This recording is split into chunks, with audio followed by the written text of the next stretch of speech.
You had an opinion about something. Not a strong one, just where you stood. A position you'd held for a while, based on things you'd read, things you'd experienced, things you'd thought through. Then you asked AI about it. And what came back was more complete than what you had. Better informed, more balanced. It covered angles you hadn't considered. So you updated, which felt like the right thing to do. And it probably was. But then it happened again, with something else. And again. Until at some point, not at a moment you can identify, you started to notice that you hold your opinions a little more loosely than you used to. Not because the world got more complicated, but because something kept arriving that was more complete than what you had.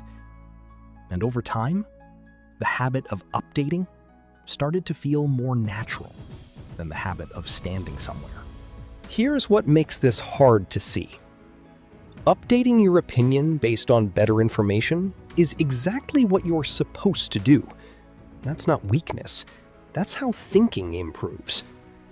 The problem isn't the updating. It's what happens to the muscle that forms opinions in the first place when it stops being used. Because forming an opinion isn't just about having information. It's about doing something with it. Sitting with it, weighing it against what you already believe, deciding what you actually think. Not what the strongest answer concludes, but what you specifically conclude. That process takes effort. It requires uncertainty. It sometimes means landing somewhere you can't fully defend yet. And when there's always something available that's already done that work, the process gets skipped. Not because you chose to skip it, because the output arrives before the process had a chance to run. And the more often that happens, the more your opinions start to feel like positions you received rather than positions you reached. That's the shift. Not in what you think, in how the thinking happened. Before we begin, if you value quiet, thoughtful content like this, subscribing helps this channel grow and makes it possible to keep creating videos without noise or hype. Thank you for being here. Now, let's begin. This isn't an argument against good information. Good information matters. Changing your mind when the evidence warrants it is exactly what you should do. The issue is something narrower. When the process of forming an opinion consistently happens outside of you, when the conclusion arrives before you've had a chance to work toward one, something in that process stops developing. Not your intelligence, not your values.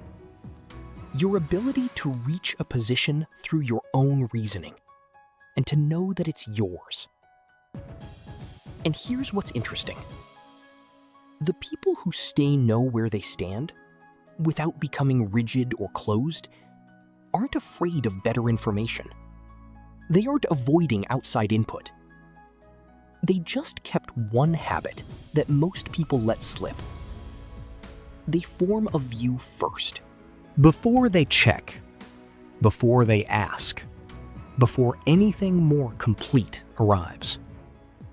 Not because their first view is better, because the act of forming it is what keeps the muscle working. Think about the last time you had a strong reaction to something you read. Not agreement or disagreement, a reaction. Something that felt off, or clicked into place, or contradicted what you thought you knew. That reaction was information. Not just about the topic, about where you stood, It showed you something about what you already believed, what you were willing to defend, what you were ready to revise, where your thinking actually was. That kind of self-knowledge doesn't come from reading better sources. It comes from noticing what happens inside you when information meets what you already carry. Now think about how often that moment gets bypassed. You see something you're not sure about, and instead of sitting with the uncertainty, instead of noticing your own first response, you ask, and something more complete comes back. And you update.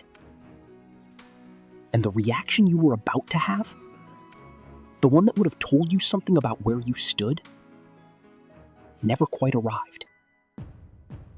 Not because you stopped it, because the answer came before the reaction had a chance to form. Here's where it gets wider. It's not just that individual opinions are being formed outside of you. It's that the range of things you're willing to hold an uncertain view on is getting smaller. Because forming an opinion under uncertainty is uncomfortable. It means committing to something you might be wrong about. It means holding a position that hasn't been validated yet. It means being the person who thought this through and being accountable to that. And when something is always available that removes that discomfort, the tolerance for it drops. Not quickly, not dramatically, but over time. The category of things you're willing to think through yourself gets narrower. The positions that feel safe to hold are the ones that came back well-reasoned and complete. The ones you worked out yourself, rough, partial, uncertain, start to feel less trustworthy than the ones that arrived fully formed. And that's the shift that's easy to miss. Not that your opinions are wrong, that you've started to trust the ones you received more than the ones you reached. If this feels familiar so far, not as information, but as something you've been dealing with, we keep a growing collection of prompts, tools, and simple frameworks designed to help you think more clearly, start more easily, and work better in this environment. We add to it over time. Nothing overwhelming, just practical resources you can return to when you need them. If you want access, you will find it in the description. Now, let's continue. Here's what's still true. The capacity to form your own view hasn't gone anywhere. It's just not being practiced as often as it used to be. And that's a different problem than losing it. Because practice can return.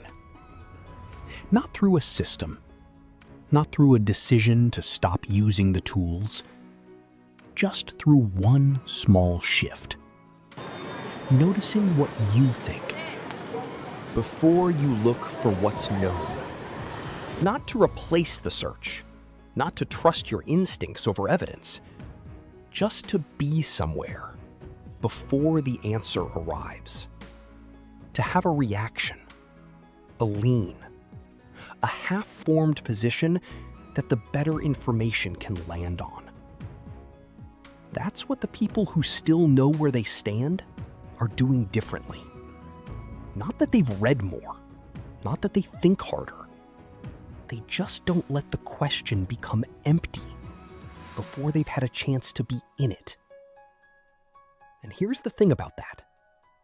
The opinions you reach that way, rough, partial, sometimes wrong, they're yours in a way that the ones you received can never quite be. Not because they're better, because you were there when they formed.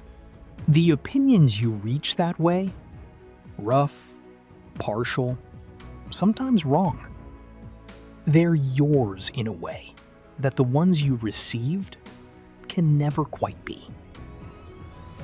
Not because they're better, because you were there when they formed. When was the last time you held a view before you looked anything up? Your opinions aren't disappearing. They're shifting in origin. From something you worked toward, through uncertainty, through partial understanding, through the friction of not knowing yet, to something that arrives already complete. And complete feels trustworthy. That's the quiet part. Not that the information is wrong, that the completeness started to feel like a signal. A signal that the thinking has already been done. So you take it, not passively, just efficiently. And over time, the views you carry start to belong less to the process that produced them and more to the source that delivered them. That's worth noticing. Not to stop updating, not to distrust better information, just to notice when you're arriving somewhere versus being taken there. Because this isn't only about what you think. It's about what happens to how the world looks to you when most of what you see has already been filtered by something other than your own eyes. That's where this goes next. If you made it this far, it means this topic matters to you. In the next video, we continue building on this with clearer understanding, practical perspective, and ideas you can actually use. Following the channel really helps us keep developing content like this and adding more resources over time. The next video continues from here. You can watch it now.